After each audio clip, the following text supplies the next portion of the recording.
Hello friends, स्वागत है आप सभी लोगों का हमारे चैनल क्विक स्टडी में। मैं कमल बेस्ट। इस वीडियो के माध्यम से दोस्तों आपके यहाँ पर कराऊंगा फिजिक्स के महत्वपूर्ण क्वेश्चनों को, यानी कि यहाँ पर आपको भौतिक विज्ञान के महत्वपूर्ण क्वेश्चन मिलेंगे, जो कि हम बार बार श्रृंखला के आधार पर यहाँ पर लगातार आपको पार्ट वाइज क्वेश्चनों को करा रहे हैं। तो आप दोस्तों श्रृंखला में लगातार बने रहिए और जो पिछले वाले पार्ट कराए गए हैं उनको भी आप ज़रूर देख लीजिएगा, ताकि आपके सारे क्वेश्चन क्लियर हो जाएँ। तो आज भी यहाँ पे देखिए महत्वपूर्ण क्वेश्चनों को हम लाए हैं। सारे क्वेश्चनों को आप इत्मीनान से देखेंगे और जो भी क्वेश्चन यहाँ पे बताया जाता है दोस्तों, आप उसको विस्तार पूर्वक पहले देखेंगे और बाद में यहाँ पे क्वेश्चन को नोट कर लेंगे, ताकि आपको आगे प्रिपरेशन करने में मदद मिले। तो शुरू करते हैं देखिए आज के क्वेश्चनों को। पहला क्वेश्चन आपको यहाँ पे दिखता है दोस्तों, which metal is generally used for making electromagnets. यानी आपसे पूछा गया है सामान्यतः किस धातु का प्रयोग वैद्युत चुंबक बनाने में किया जाता है। दोस्तों यहाँ पे देखिए जो इलेक्ट्रोमैग्नेट होते हैं, इलेक्ट्रोमैग्नेट जो होते हैं, यहाँ पे आपको नाम से ही लग रहा होगा, यहाँ पे दोस्तों इलेक्ट्रिसिटी और साथ में मैग्नेटिक फील्ड दोनों होते हैं।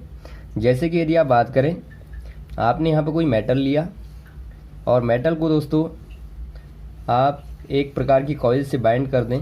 इस प्रकार से आप कॉइल को रोटेट कर दें और यदि आप कॉइल में यहाँ पे इलेक्ट्रिसिटी को प्रोवाइड करते हैं, इस प्रकार से धारा बहती है, तो यहाँ पर आप देखेंगे दोस्तों जो कॉइल है, कॉइल के चारों ओर एक प्रकार का मैग्नेटिक फील्ड उत्पन्न हो जाता है।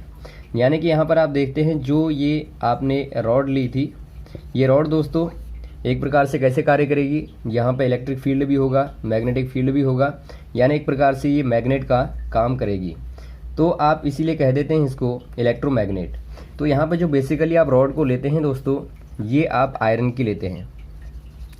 आयरन की लेते हैं क्योंकि आयरन एक प्रकार से गुड कंडक्टर होता है, और आयरन में भी दोस्तों आप लेते हैं मेलेबल आयरन को, या फिर आप कहें सॉफ्ट आयरन को।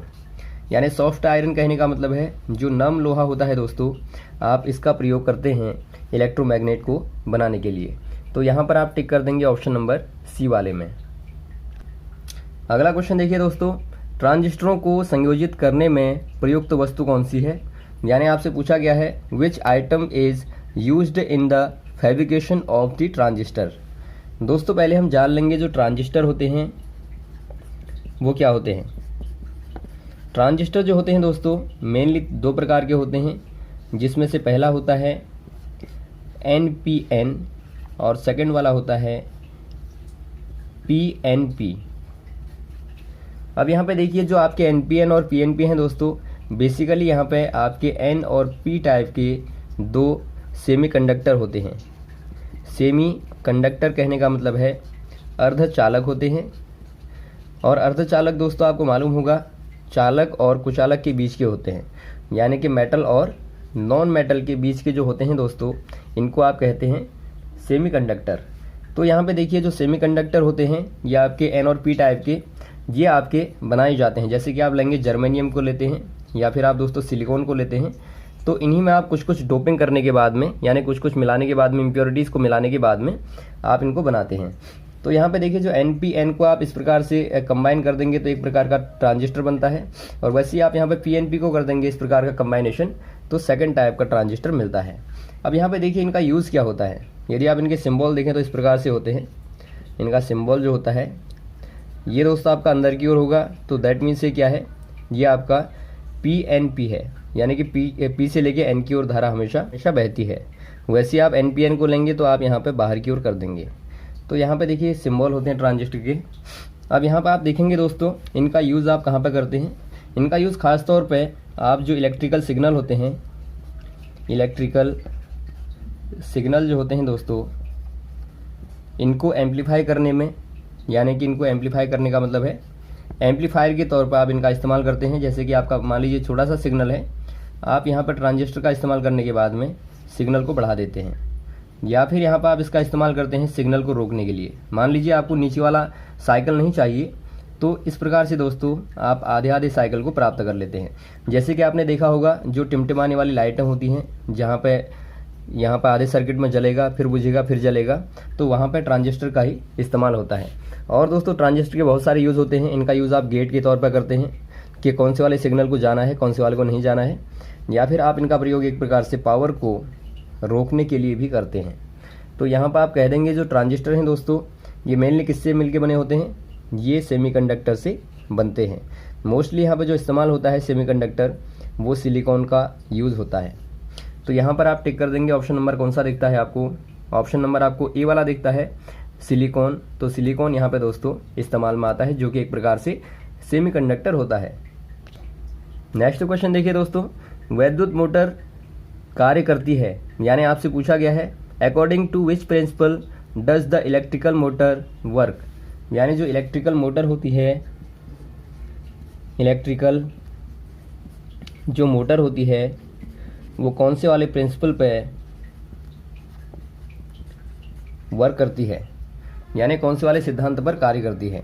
जो इलेक्ट्रिकल मोटर होती है दोस्तों, यदि आप इसका स्ट्रक्चर देखें, सिंपल आप एक रेक्टेंगुलर यहाँ पे प्लेट होती है, आप जिसके चारों ओर दोस्तों वायर बाइंड कर देते हैं, और यहाँ पे आप एक हाई पावर का मैग्नेट ले लेते हैं, या फिर आप कहें मैग्नेटिक फील्ड दोस्तों आप यहाँ पे अप्लाई कर देते हैं। और यहाँ पे देखिए आप यहाँ पे धारा को प्रोवाइड कर देंगे एक बैटरी लेके, और बीच में कुंजी लगा देंगे। तो यहाँ पे आप देखते हैं इस प्रकार का नॉर्मली स्ट्रक्चर होता है।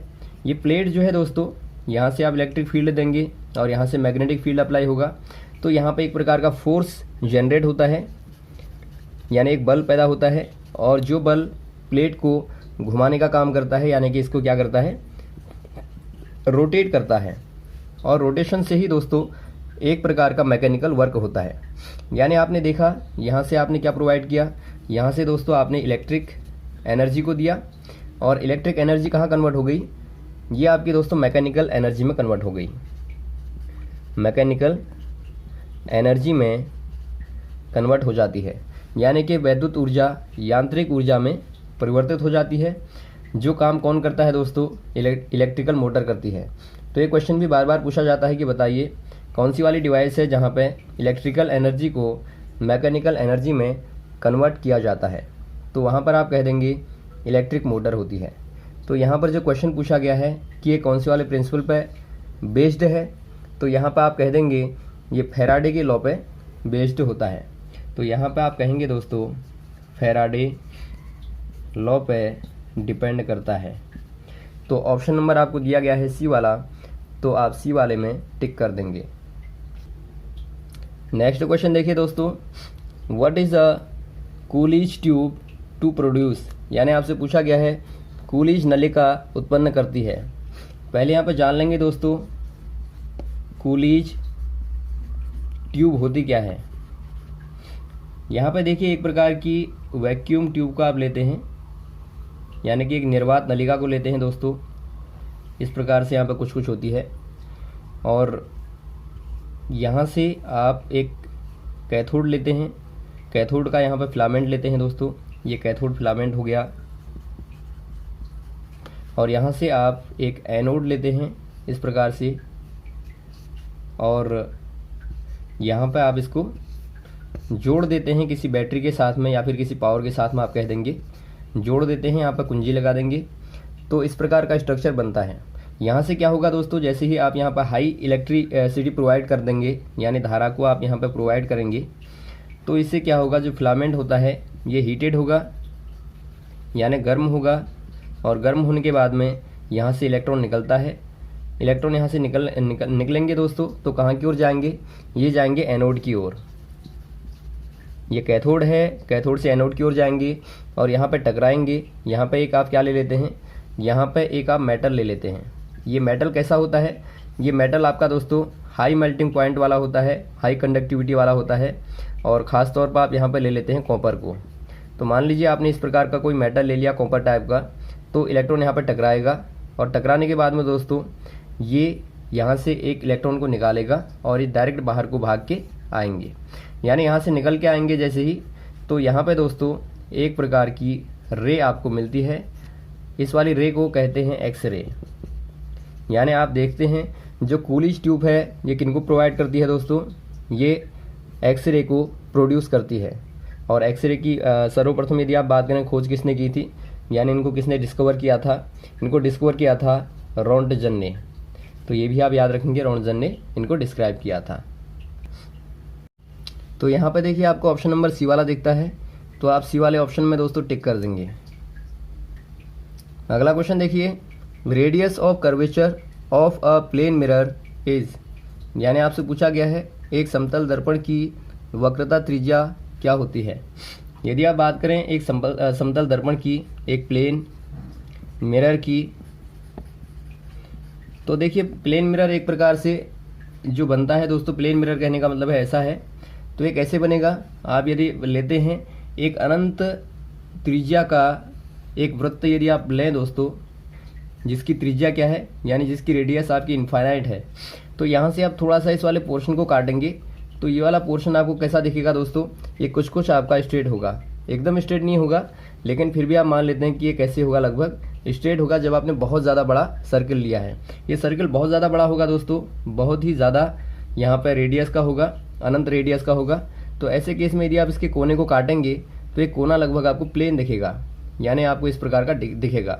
यदि आप छोटा सर्कल लेंगे तो छोटे सर्कल में आप काटेंगे तो आपको ऐसे बन जाएगा, दिखेगा ये, या फिर आप यहाँ से काटेंगे तो आपको ऐसे दिखेगा, यानी आपको दोस्तों ये कर्वेचर जो मिलेगा ये आपका स्फेरिकल हो जाएगा। लेकिन यदि आपको प्लेन लेना है तो आपको इसकी रेडियस को अनंत करना पड़ेगा, जो कि आपको एक प्रकार का प्लेन मिरर देगी। तो इसकी रेडियस क्या हो जाएगी दोस्तों, कर्वेचर रेडियस क्या हो जाएगी, कर्वेचर रेडियस जो हो जाएगी वो हो जाएगी अनंत, यानी कि इन्फानाइट हो जाएगी। ऑप्शन नंबर आपका दिखता है देखिए डी वाला, तो डी वाले में आप टिक कर देंगे दोस्तों, ये अनंत होती है, तो ऑप्शन नंबर डी वाला सही हो जाएगा। अगला क्वेश्चन देखिए, image is formed in the healthy I of person, यानी आपसे पूछा गया है एक मनुष्य की स्वस्थ आंख का प्रतिबिंब कहाँ बनता है। ये बार बार क्वेश्चन पूछा जाता है दोस्तों। यदि आप यहाँ पर आंख को देखें सिंपली तो कुछ ऐसे होती है, यहाँ पे एक लेंस होता है और एक कॉर्निया है, ये लेंस है, और पीछे दोस्तों जो पीछे वाला पोर्शन होता है ये होता है रेटिना। अब यहाँ पे देखिए जैसे यहाँ पे प्रकाश आएगा, लाइट आएगी लेंस से होती हुई, यहाँ पीछे कहीं मिलेंगे तो यहाँ पे दोस्तों एक प्रकार की इमेज बनती है, और ये इमेज कहाँ बनती है, हमेशा रेटिना पर ही बनती है। तो यहाँ पर आप कह देंगे जो इमेज फॉर्म होगी वो हमेशा कहाँ पर बनती है, वो रेटिना पर ही बनती है। तो ऑप्शन नंबर आपको देखिए सी वाला दिखता है, ऑन द रेटिना, यानी रेटिना पर बनेगी। ऑप्शन नंबर सी वाले में आप टिक कर देंगे। और जैसी आई में प्रॉब्लम होती है दोस्तों तो रेटिना के पीछे या फिर आगे बनने लगती है, जिसके लिए आप यहाँ पे एक लेंस का प्रयोग करते हैं, या फिर आप अवतल या फिर उत्तल लेंस का प्रयोग करते हैं। अगला क्वेश्चन देखिए, which is not a vector property, यानी आपको बताना है निम्न में से कौन एक सदिश का गुण नहीं है। वेक्टर आपको मालूम होगा जो हमारी फिजिकल क्वांटिटीज होती हैं दोस्तों, फिजिकल क्वांटिटीज जो होती हैं मेनली दो टाइप की होती हैं, जिनमें से एक वेक्टर होता है और दूसरा होता है स्केलर, यानी एक सदिश होता है और दूसरा होता है अदिश। तो यहाँ पर देखिए जो सदिश होते हैं इनके पास में मैग्नीट्यूड होता है, और साथ में मैग्नीट्यूड कहने का मतलब है परिणाम, और दूसरा होता है दोस्तों इनके पास में डायरेक्शन। लेकिन यदि आप बात करें स्केलर की तो इनके पास केवल और केवल क्या होता है, मैग्नीट्यूड ही होता है, यानी इनके पास केवल परिणाम होता है। तो यहाँ पे देखिए जैसे कि आप वेलोसिटी को देखें, डिस्प्लेसमेंट को देखें, फोर्स को देखें, ये सारी वेक्टर क्वांटिटीज़ हैं। जबकि स्केलर की बात करें तो आप वर्क को देख सकते हैं, या फिर आप मास को देख सकते हैं, टेम्परेचर को देख सकते हैं, टाइम को देख सकते हैं। इनमें दोस्तों आपको डायरेक्शन बताने की आवश्यकता नहीं होती है। तो इनके आधार पर भी क्वेश्चन बार बार आते हैं, तो आप इनको नोट कर लेंगे। अब यहाँ पे देखिए जो वेक्टर हैं, वेक्टर की कुछ प्रॉपर्टी होती हैं दोस्तों, मैथमेटिकल प्रॉपर्टीज़ होती है। जैसे कि आपका एक प्रॉपर्टी होती है जो पहली वाली आप देख रहे हैं, यदि आप किसी वेक्टर को किसी कांस्टेंट से गुणा कर दें, ये आपका कांस्टेंट वेक्टर मान लीजिए, तो गुणा करने पे दोस्तों आपको कुछ नहीं होगा, जो आपका जो क्वांटिटी है, जो आपकी कांस्टेंट क्वांटिटी है, ये दोस्तों कॉमन आ जाएगी। जैसे कि आपका 2 से आप पूरे में गुणा कर दें अंदर, तो ये हर एक के साथ में गुणा हो जाएगा, या फिर आप 2 को सब में से कॉमन भी ले सकते हैं। तो पहली प्रॉपर्टी राइट है। सेकंड वाली प्रॉपर्टी देखिए, यदि आप दो वेक्टरों को जोड़ते हैं तो यहाँ पे क्या कम्यूटेटिव प्रॉपर्टी होल्ड होती है, यानी कि आपको देखना है क्या यहाँ पे क्रम विनिमय का गुण लगता है। मान लीजिए आप कोई वेक्टर लें दोस्तों, एक वेक्टर आपका ऐसे है बी वेक्टर कुछ ऐसे है।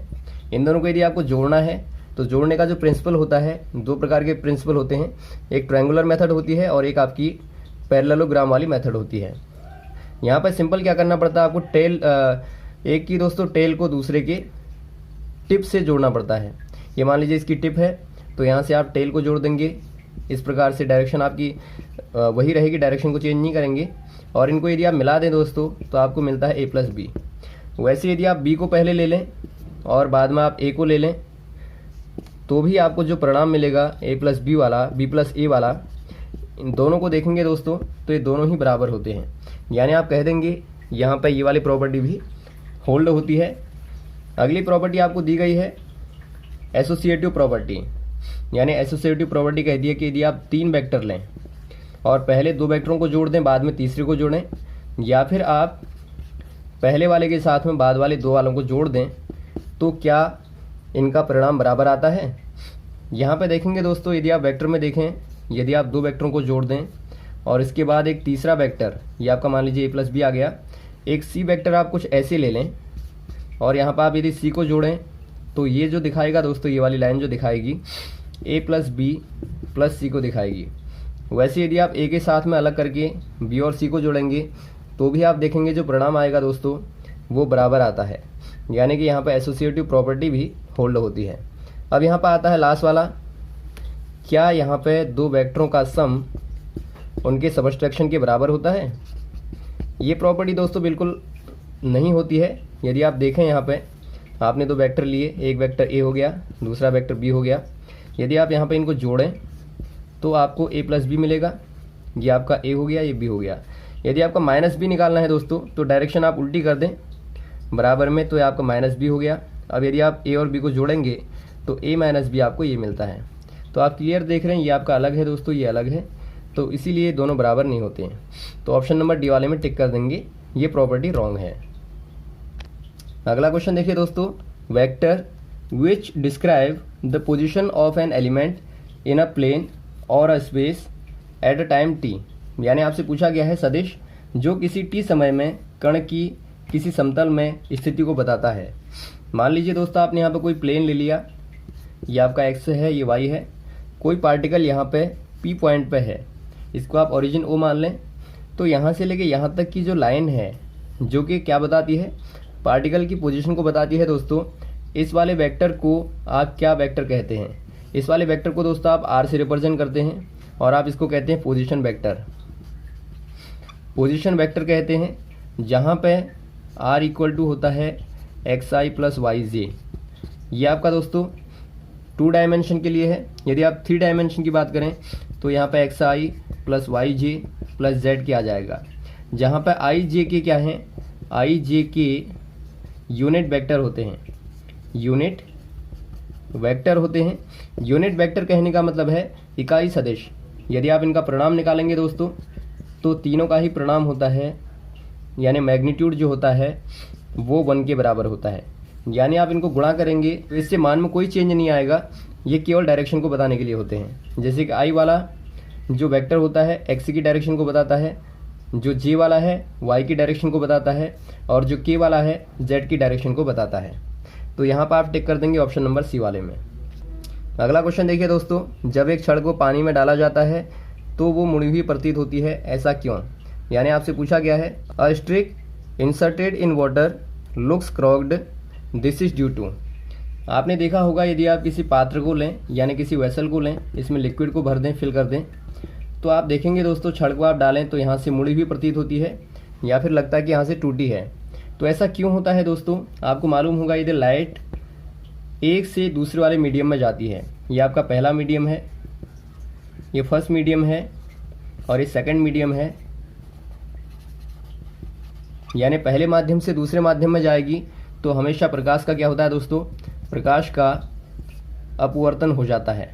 यानी कि ये थोड़ा सा अपने स्थान से दोस्तों जैसे कि इसको जाना चाहिए वैसे ये ऐसे न जाके या तो यहाँ को चला जाएगा या यहाँ को, यानी या तो दोस्तों अभिलंब से दूर हट जाएगा या अभिलंब की ओर झुक जाएगा। ऐसा क्यों होता है, क्योंकि दोनों मीडियम अलग अलग हैं। मान लीजिए ये आपका लाइटर मीडियम है, ये डेंसर मीडियम है, तो लाइटर से डेंसर में जाने में साफ सी बात है कि ये झुक जाएगी। यदि आपका डेंसर से मीडियम लाइटर में आती है यानी सघन से विरल माध्यम में आती है तो ये अभिलंब से दूर हट जाएगी।